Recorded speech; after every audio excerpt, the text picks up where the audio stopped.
दोस्तों नमस्कार।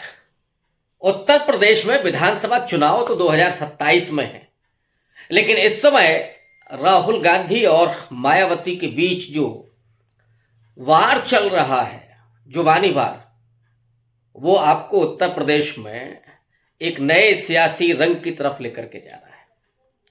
कल राहुल गांधी ने रायबरेली में जिस बात को रखा कि बहन जी चुनाव क्यों नहीं लड़ रही हैं, हम तो चाहते थे कि वो लोकसभा चुनाव में हमारे साथ आती, और अगर उत्तर प्रदेश में सपा बसपा कांग्रेस का गठबंधन होता तो बीजेपी और भी ज्यादा बुरी तरीके से चुनाव हारती। तथ्यात्मक रूप से भी देखिएगा तो निश्चित रूप से यह बात सही है राहुल गांधी की, लेकिन आज जब राहुल गांधी ने मायावती पर यह आरोप लगाया अप्रत्यक्ष रूप से कि वो बीजेपी के आगे कहीं ना कहीं कंप्रोमाइज्ड हैं, तो मायावती ने बड़ा जोरदार हमला किया और उन्होंने तो कांग्रेस पार्टी के बीजेपी की ही बी टीम कह दिया है। और उन्होंने कहा कि दिल्ली में कांग्रेस पार्टी बीजेपी की बी टीम की तरह चुनाव लड़ रही थी, लिहाजा वहां बीजेपी सत्ता में आ गई। अब इस खबर के और इस संवाद के मायने क्या है, इस सियासत के मायने क्या है, और क्यों उत्तर प्रदेश में मायावती बनाम कांग्रेस पार्टी चल रहा है? क्या आने वाले वक्त में राहुल गांधी अभी और दलित सियासत पर जोर देंगे? क्या है मायने, इसी पर आज चर्चा करेंगे। पहले जरा इस बात पर आते हैं कि क्या वजह है मायावती की एक बात पर सिर्फ उत्तर प्रदेश में नहीं बल्कि दिल्ली में भी हलचल तेज हो जाती है।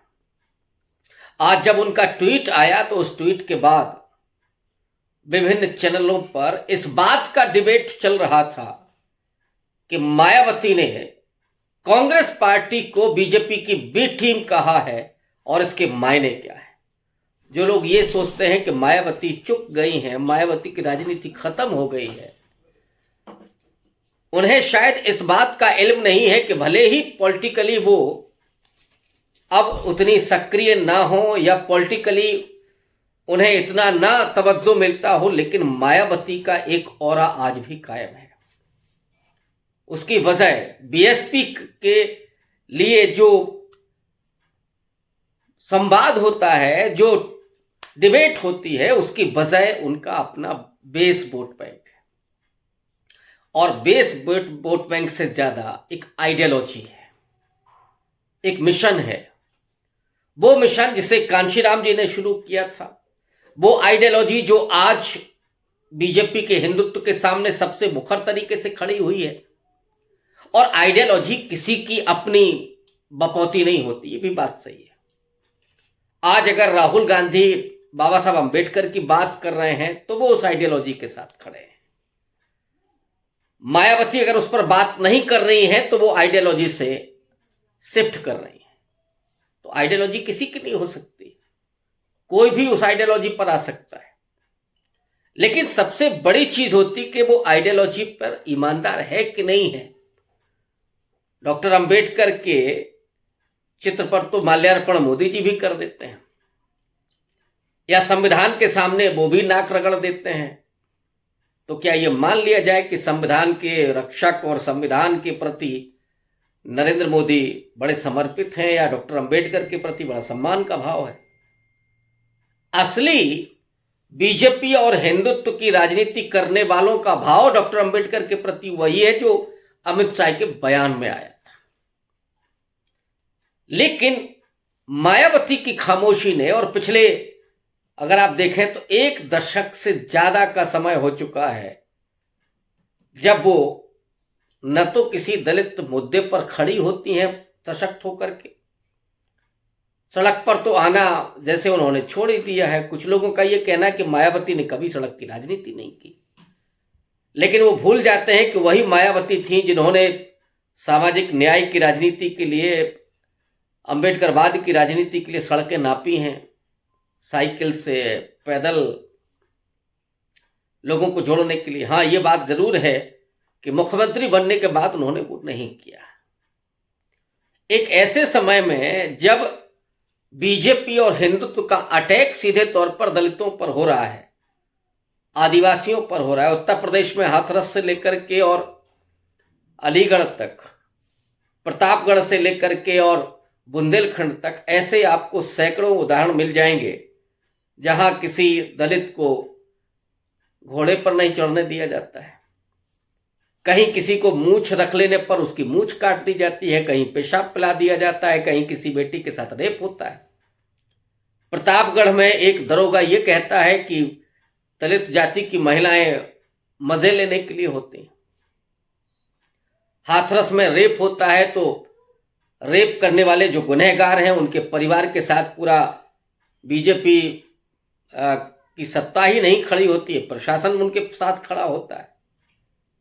जिस वक्त मायावती की सबसे ज्यादा जरूरत थी कि जहां बेटी की इज्जत दांव पर लगी हो और प्रशासन उन लोगों को धमका रहा हो, उस समय उनको सड़क पर नहीं तो कम से कम उस घर तक तो जाना चाहिए था। पहुंचा कौन? राहुल गांधी और प्रियंका गांधी। जाहिर तौर पर दलितों के भीतर एक जगह बनाई राहुल गांधी ने, और लोकसभा चुनाव के पहले जिस तरह से उन्होंने संविधान को हाथ में लेकर के डॉक्टर अंबेडकर की बात करना शुरू किया, आप ये कह सकते हैं कि वो एक सियासी गणित था, एक सियासी कदम था। लेकिन वही सियासी कदम अगर सामाजिक बेहतरी के लिए हो तो कोई बुराई नहीं होती उसमें। नो डाउट कि राहुल गांधी की जो आइडियोलॉजिकली शिफ्ट है, वो एक तरफ तो हिंदुत्व के सामने सीधे तौर पर मुठभेड़ कर रहे हैं, और शुरू में उन्होंने सावरकर के सामने उस सच को बयां किया कि कैसे माफी मांगी और कैसे अंग्रेजी सरकार से पेंशन लेकर के विश्वासघात किया स्वाधीनता आंदोलन के साथ। लेकिन राहुल गांधी की जहां कमी दिखाई पड़ रही थी कि इस हिंदुत्व के सामने कौन सी आइडियोलॉजी के साथ लड़ा जाए, पिछले एक दशक में जो अंबेडकरवाद सीधे मुठभेड़ कर रहा था, उसको राहुल गांधी ने लोकसभा चुनाव के पहले पकड़ा, और अब उसी को लेकर के लगातार वो हिंदुत्व के सामने मुठभेड़ कर रहे हैं। और यही वजह है कि आज वो तमाम संगठन, सामाजिक संगठन, तमाम मिशनरी लोग, तमाम कार्यकर्ता, तमाम सामाजिक जागरूक लोग, वो आज राहुल गांधी के साथ खड़े हो रहे हैं। उन्हें ये लग रहा है कि राहुल गांधी जिस मुखरता के साथ, जिस बेबाकी के साथ ये कह रहे हैं कि हम आरक्षण बढ़ाने के लिए राजनीति करने के लिए आए, हम जाति जनगणना कराएंगे चाहे पॉलिटिकली हमें नुकसान ही क्यों ना हो, और हम राजनीति में हैं तो मुनाफा और हानि नहीं देख रहे हैं, हमारे लिए ये मिशन है। जब राहुल गांधी मिशन जैसे शब्द का इस्तेमाल करते हैं तो जाहिर तौर पर कांशीराम जी की वो छवियां और वो उनका संघर्ष कौंधता है, मायावती का गुजरा हुआ जमाना कौंधता है। तो राहुल गांधी अगर आज मिशन की बात कर रहे हैं, दलितों के, पिछड़ों के दुख दर्द और उनके एजेंडे के साथ खड़े हो रहे हैं, तो ऑब्वियस है कि लोग उनके साथ सिंपैथी भी रख रहे हैं और उनके साथ खड़े भी हो रहे हैं, वो चीज उनको मिल रही है। उत्तर प्रदेश का जो सियासी गणित है, 1989 से कांग्रेस पार्टी बाहर है सत्ता से, लंबा वक्त हो गया। बीच में कई प्रयोग उसने किए, समाजवादी पार्टी के साथ भी, अलग भी, बीएसपी के साथ भी।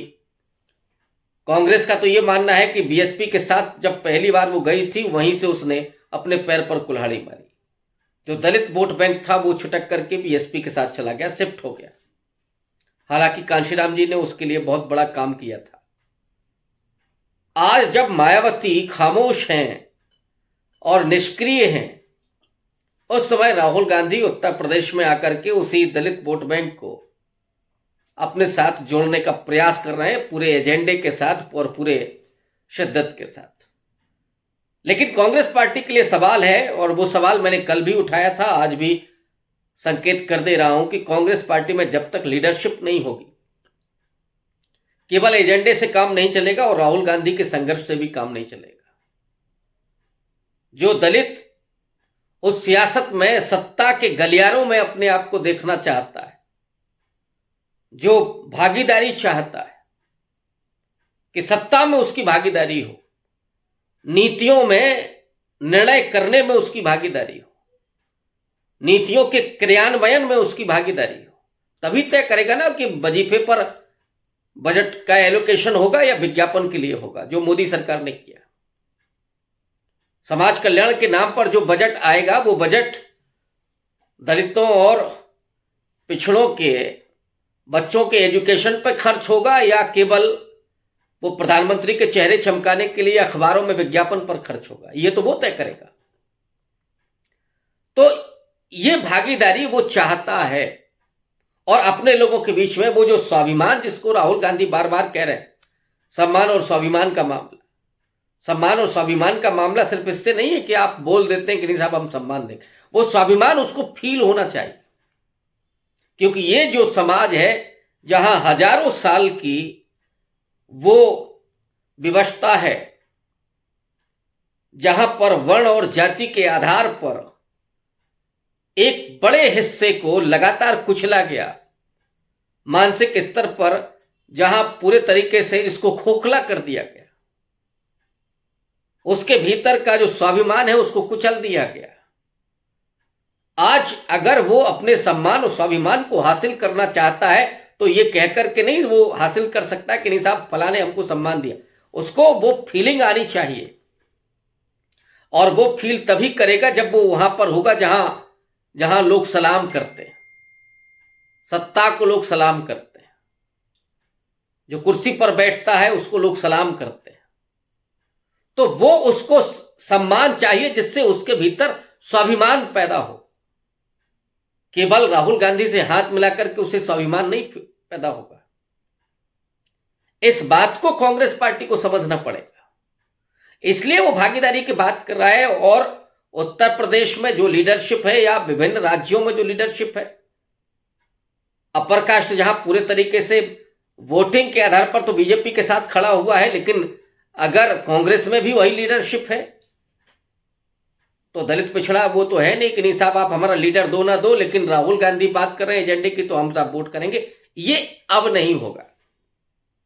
अगर आज की आप डेमोक्रेसी को जानते हैं, समझते हैं, जितना कमजोर तबके का व्यक्ति है सबसे ज्यादा उसे पॉलिटिकली कनेक्शन चाहिए, सबसे ज्यादा उसे सहयोग चाहिए।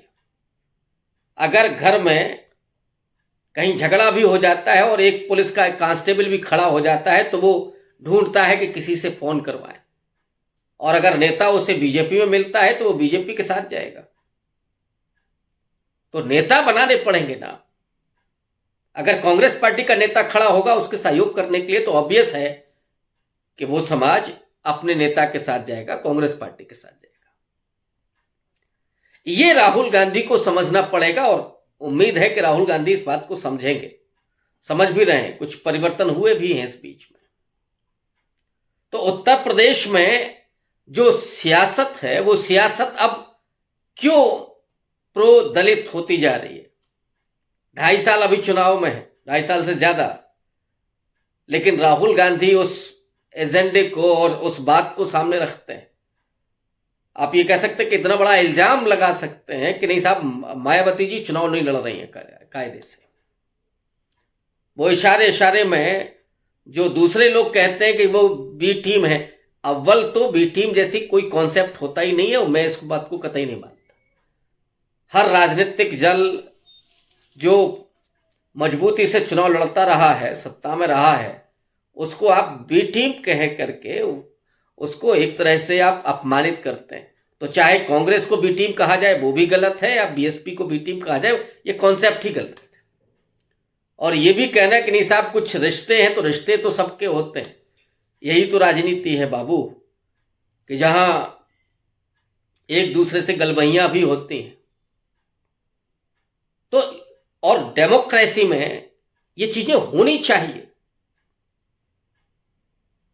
राजनीति विचारधारा के आधार पर होती है, दुश्मनी के आधार पर नहीं होती।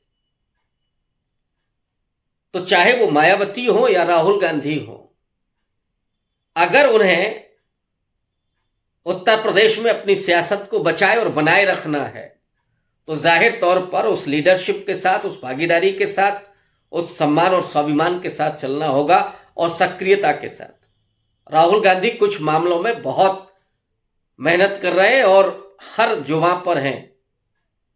दलित इस बात को महसूस कर रहा है उतना ही जितना इस देश का मुसलमान महसूस कर रहा है। लेकिन दलितों में लीडरशिप पहले से रही है। दलितों के साथ इस देश में सबसे बड़ी अगर कहें विशेषता ये रही है कि उन्हें अंबेडकर जैसा लीडर मिला, और वो लीडर जो आइडियोलॉजिकली इतना साउंड है, जो बौद्धिक रूप से इतना सशक्त है, तो वो उस लीडर में भरोसा करता है, उसको लीडरशिप चाहिए। हाँ, ये जरूर है कि उसका मतलब ये नहीं है कि लीडर बनने के बाद, वो लीडर तो बीजेपी में बहुत सारे दलित हैं, कि फिर वो जाकर के केवल अपना भला करने पर लग जाए। वो लीडर दलितों में नहीं चाहिए। और जो जितना ऐसे रहे हैं उन्होंने उसी अपने ही समाज का सबसे ज्यादा नुकसान किया है। इसलिए ये जो पॉलिटिकल जुबानी जंग है वो विशुद्ध रूप से उत्तर प्रदेश में दलित पॉलिटिक्स को लेकर के, और मायावती ने जो आज कहा है कांग्रेस पर, वो पलटवार किया है। आप कह सकते हैं कि उसी की भाषा में वो जवाब दिया है, लेकिन वो कितना कारगर होगा आने वाला वक्त बताएगा। बहुत शुक्रिया, धन्यवाद।